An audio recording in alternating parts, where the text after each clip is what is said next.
No niin, moikka Janne. Moi. Tosi kiva, että tulit tänne Vuosaareen tänään kauniina aamuna. Ja tässä aikaisemmin jo rannalla me saatiin nähdä tätä sun työskentelyä. Sä näytit vähän, että miten tämä homma toimii, niin haluaisitko siitä kertoa, että mikä se on se juttu, mitä sä teet? Miten sä koet sen itse? Joo, mä koen, että mä oon siinä välikappaleena, eli mun pitää itse vaan avautua siihen yhteyteen ensin ja sitten mä seuraan sitä, mitä mun pitää tehdä. Että mä en niin kuin päätä, mitä mä teen, vaan mä vaan teen.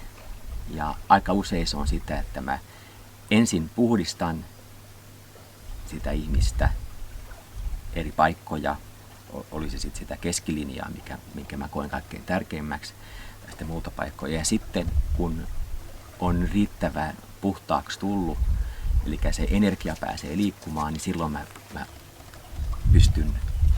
pystyn ohjaamaan sitä taivaallista energiaa tälle toiselle henkilölle ja jakamaan sen hänen kanssaan.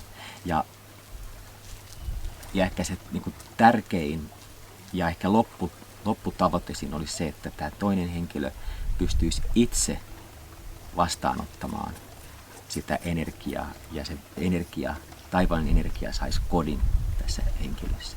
Se vaatii sitä, että ne taivaskanavat ihmisessä on tullut riittävän auki, eli ne on putsattu tai putsaantunut ja sitten se energia saa kodin sieltä kehosta. Niin sen kuuluu olla. Aivan. Elikkä ensin pitää tehdä tilaa tietenkin. Kyllä, just sille energialle. Ja sanoit, että just se ensimmäinen askel siinä sun työssä on puhdistaa, jos henkilö tarvitsee puhdistamista. Joo. Niin miten sä sitten näet sen, että hei, tuossa kohtaa on nyt jotain estettä ja blokkia ja mun pitää ottaa se pois, vai miten se tapahtuu? Se yleensä alkaa sillä, että mä oksennan. Ja selkeästikin osa musta on kiinnittynyt tämän toisen ihmisen energiakehoon ja sitten mä rupean, se tuntuu mun kehossa epämiellyttävänä tuntemuksiin, jotka mun pitää sitten poistaa. Eli mä yritän saada sen niin kuin oman tuntemuksen taas hyväksi, että siinä kummakin voittaa. Että kun mä oon pystynyt oksentamaan sen tukkeuman pois, niin sitten taas mä koen itsessäni, että se virtaa. Että sitten kun aina ei tule sitä oksentamista, ja se ei ole fyysistä oksentamista siinä mielessä, että sieltä tulisi ruokaa ulos masusta, vaan se on semmoista niin kuin energeettistä oksentamista. Jotkut röyhtäilee vaan, mutta mulla se on oksentamista ja se helpottaa tosiaankin sekä se toista henkilöä, ehkä hän ei huomaa sitä, mutta varmasti helpottaa ja sitten helpottaa suoraan mua, kun mä huomaan, että se paha olo, tukkeuma on nyt poistunut siitä energiakentästä. Joskus mä teen sitten käsillä, mä poistan suoraan, eli mä en oksenna, vaan mä poistan sitten niitä semmoisia asioita, mitkä ei sinne kuulu sitten, että olen sitten tukkeumia tai ulkopuolisia henkiolentoja tai vastaavaa, että se on kaiken näköistä. Suoranaisesti, siis mä näen ne, mutta en kuitenkaan näe näillä normaaliaisteilla, eli mä selvästikin mun katse kiinnittyy johonkin kohtaan ihmisessä ja sitten mä teen sen, mitä mun pitää tehdä, oli se poistamista tai silittämistä tai mitä tahansa. Mutta tämä osa, joka näkee tämän normaalimaailman näiden 5 aistin avulla, niin se ei sitä niin kuin huomaa. Aivan. Mutta kuitenkin joku tieto ohjaa sua sitten oikeaan ja paikkaan. Mun katse kohdistuu, että joku osa minussa näkee sen, mitä pitää tehdä.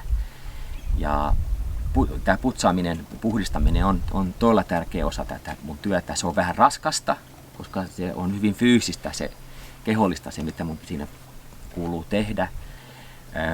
Mutta sitten kun mä pääsen siihen seuraavaan vaiheeseen, eli sen taivaallisen energian jakamiseen, niin se taas on sitten taas hyvin autuaalisen tuntusta. Mulle itselle kanssa se tietty palkinto siinä on sitten. Aivan, varmasti. Joo, ensin työ, sitten huvi. Niin, se voi silläkin tavalla ajatella. Kyllä, joo. Ja huomattiin tuossa noin, että äänen käyttö on tosi iso osa tätä sun prosessia, että just se, puhuit siitä niin kuin energeettisestä oksentamisesta, joo. Niin siihen kuuluu nimenomaan sellaiset oksennuksen kaltaiset äänet. Joo. Ja sitten muuhunkin puhdistamistyöhön välillä liittyy sellaiset hyvinkin voimakkaat ja semmoiset äänet, mitä ehkä tekisi mieli niin kuin sille vähän peitellä, koska kyllä, ne ei kuulosta kauhean kauniilta ja mukavilta, mutta niitä susta tuntuu, sä annat niiden sitten vaan tulla kuitenkin. Joo, mä en pysty sitä säätelemään siltä juurikaan, että se mitä pitää tehdä ja jos se kuulostaa hassulta tai äänekkäältä, niin se vaan nyt sit pitää hyväksyä sitten, että se on osa tätä. Se on välttämätön osa, niinpä. Ja mä huomannut sen, että sitten kun mä teen myös tämmöistä kirurgin tarkkaa leikkaamista, ja siinä tulee sitten tietty ääni. Se on semmoinen kuin laservalon leikkaisi, että se on taas vähän pehmeämpi ääni, millä sitten poistetaan semmoisia energioita, mitä ei kuulu siellä olla sitten. Mutta sitten taas, jos äänestä puhutaan, niin sitten tulee myös niitä kauniita ääniä, kun mä oon yhteydessä tähän taivaalliseen energiaan ja se saa mut sitten mun kehon laulamaan ja ne äänet on aina yksilöllisiä, että mitä siinä sitten vuorovaikutuksessa tapahtuu. Siinäkään mä en itse päätä minkälaista ääntä tai laulua. Joskus aika usein se on pelkkää vokaalia, mitä mä laulan. Joskus siinä on sitten sanoja myös. Mutta mä en itse sitä päätä ja mä itsekin on aina innoissaan, kun mä kuulen, mitä mun suusta tulee ulos, että se on tämän työn yksi niitä kivoja puolia. Aivan. Joo. Aivan, niin sähän olet harjoitellutkin laulua ihan. Joo, että on. Tämä ulosanti on sitten koko ajan parempaa myös. Kyllä. Siis siltä osin. Ja myöskin sinulla tulee viestiä, sanoit, että sen laulun yhteydessä, mutta sitten myöskin sen välillä tulee ihan niin kuin puheen muodossa jotain hyvin lyhyttä, mutta semmoista, mikä tuntuu tosi merkitykselliseltä sitten vastaanottajalle. Joo, osa niistä äänistä kautta lauluista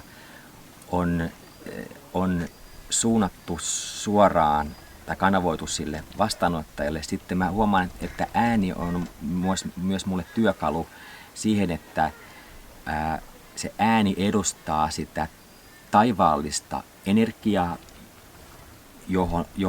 jonka tämä henkilö voisi vastaanottaa ja ehkä se henkilö paremmin pääsee käsiksi siihen energiaan, kun silloin tämmöinen kuuloaistiin perustuva niin kuin tunniste myös. Eli se ei ole pelkästään näkymätön energia, vaan se myös manifestoituu ääneen tähän meidän 5 aistin sisällä. Aivan. Äänihän on ollut perinteisesti käytössä aina liittyen uskonnollisiin hengellisiin rituaaleihin ja tapahtumiin. Joo, et ei mikään ihme, että se on myös sulle iso osa. On, se on todella tärkeää. Kyllä. Mitä sitten, mistä sä sitten huomaat, että sä oot nyt tehnyt kaiken tarvittavan? Välillä mä huomaan kiittäväni Jumalaa, välillä mä huomaan siunaavani Isän, Pojan ja Pyhän Hengen nimeen. Ja näissä tilanteissa mä koen, että sen hetkinen vuorovaikutus on tullut joko päätökseen tai johonkin välipäätökseen. Eli sitten lähtee joko se joko se päättyy kokonaan tai sitten lähtee uusi kierros liikkeelle. Mutta se on tietynlaisen sulkeutumisen tullut silloin, kun joku osa minussa osoittaa sen kiitollisuuden sitten yläkertaan. Aivan. Kiitollisuus on tosi hyvä. Kyllä. Hyvä tapa päättää mikä tahansa asia. Kyllä, just näin. Ja mä oon todella kiitollinen, että mä oon, niin mulle on annettu siunaukseksi tai kiroukseksi, miten sen sitten halutaan tulkita, tämä lahja jo useampi vuosi sitten. Ja vasta nytten mä oon päässyt omista peloista eroon siinä mielessä, että mä uskallan ja haluan jakaa tätä sitten. Toki mä oon aikaisemmin kokenut, että on mun velvollisuus jakaa sitä, mutta pelot on ollut liian suuret siihen, että mä olisin lähtenyt sitten ihan niin kuin julkiselle tielle. Toki lähipiirin kanssa on jakanut kiitollisuudella tätä, mutta nyt on matka alkanut. Kyllä, eli kuulostaa siitä, että sen pelko on saanut sut näkemään sen kirauksena, mutta nyt kun sä oot, niin, just näin, kyllä. kun sä oot siitä pelosta luopunut, niin nyt se on sitten siunaus, mitä sä mielelläsi jaat ihmisten kanssa. Siunaus, mutta samalla myös velvollisuus. Että näinhän se on, että jos jotain on saanut, niin sen on saanut jaettavaksi. Kyllä. Ja myös mä näen sen sillä tavalla, että jos et sä jaa eteenpäin, niin se myös sulkeutuu sitten omassa itsessään, että tavallaan se hyvä pitää saada liikkumaan eteenpäin. Ja silloin kun mä oon auttanut muita ihmisiä avautumaan tälle energialle ja osalla henkilöistä se on löytänyt kodin heissä, jolloin he pystyvät sitä jakamaan eteenpäin, niin mä oonkin aina sanonut heille, että muista käyttää sitä, muista laittaa se hyvä jakoon. Aivan. Muuten se surkastuu ja kuolee pois. Niinpä, se on se sanontakin, että use it or lose it. Niin, use it or lose it. Exactly. Joo. Ja sitten vaan pitää keksiä tai löytää niitä tilanteita, missä sitä voi käyttää ja ottaa vastaan niitä. Kyllä niitä varmasti elämä tuokin eteen. Ja niin, kyllä, joo, just näin.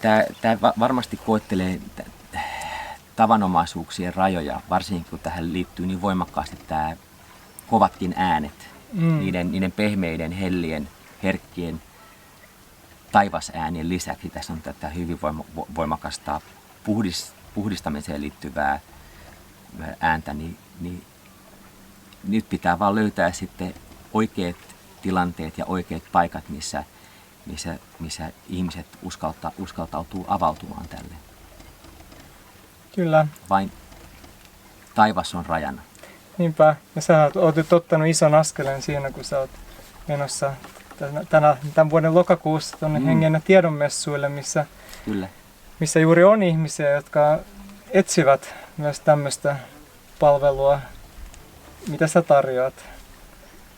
Joo, mä oon todella innoissaan menossa sinne. Mä sanotaanko vielä pari viikkoa sitten en olisi voinutkaan kuvitella, että menisin tuommoiseen julkiseen paikkaan, mutta noin pari viikkoa sitten tosiaankin mä sain poistettua sen pelkolukon, mikä siellä oli. Ja nyt niin kuin mä en koe minkäännäköistä tai ainakaan merkittävää pelkoa sitten tämmöiseen isoon tapahtumaan, jossa odotetaan tosi paljon kävijöitä ja varmasti siellä on myös paljon semmoisia kävijöitä, jotka vaatii, eivätkä sitä tiedä välttämättä itse, mutta he vaatii paljon sitä puhdistamista ja siellä on työsarkkaa edessä, voisin kuvitella. Kyllä, se tulee kiireinen työtäytteinen Kyllä. viikonloppu siellä. Joo, paljon oksentamista ja toivottavasti myös laulamista.